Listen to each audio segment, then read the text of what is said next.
We've been told our whole lives to follow our passion, which usually means to do what excites us, what feels good, what energizes us.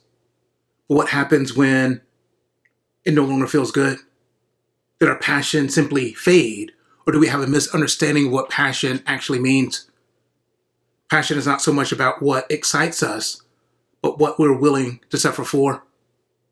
Also, we think about passion in terms of enthusiasm, what brings that adrenaline, that excitement. Even in my past writing, I thought about passion in terms of a wholehearted commitment, bringing my whole heart, my inner vitality to my work, my relationships, to my calling. And I think there's elements of truth there.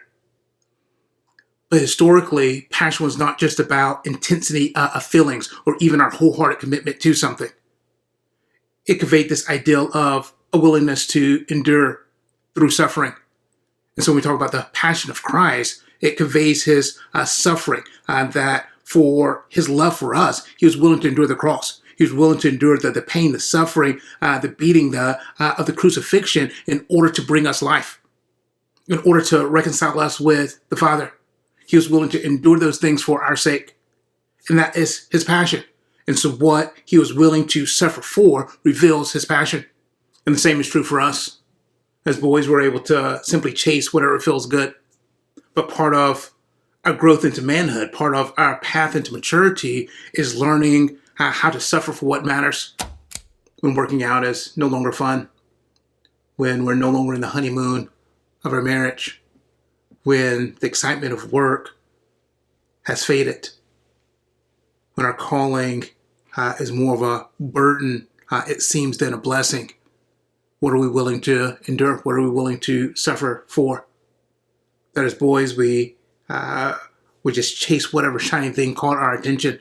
As long as it was fun, then we would continue doing it. But part of our growth into manhood is our willingness to endure even when that excitement fades. We will all suffer. The only real question is, what are we willing to suffer for? We will suffer to maintain our comfortable life, to maintain our status and even our various distractions and vices in life. But will we also suffer for our wife and children, for our integrity, for Christ, for the calling that he has placed on our life to advance his kingdom and light and goodness into the world? What are we willing to suffer for? What we're willing to suffer for reveals our true love. That Christ's true love for us was revealed through his willingness to go to the cross. And so we can see his true love for us by what he was willing to suffer for. What does your suffering reveal? What do you truly love? What are you willing to suffer for? In this way, your life already reveals your passion, because you simply have to look at what you're willing to suffer for, what you're willing to endure for.